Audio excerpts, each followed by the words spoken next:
Welcome to our channel. If you want to reset Samsung Smart Remote, follow these step-by-step instructions to ensure everything is properly set up and working smoothly. Step 1.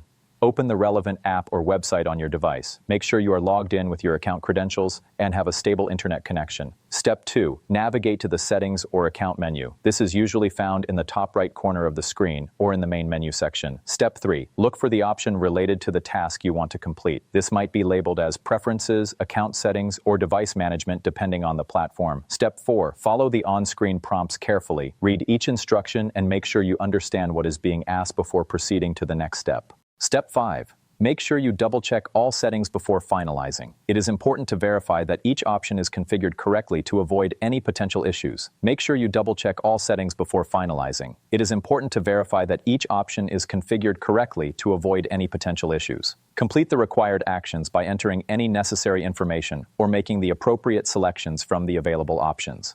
Step 6. Confirm your changes by clicking the Save, Apply, or Confirm button. Some platforms may require you to verify your action through email or text message. Don't forget to like this video and subscribe to our channel.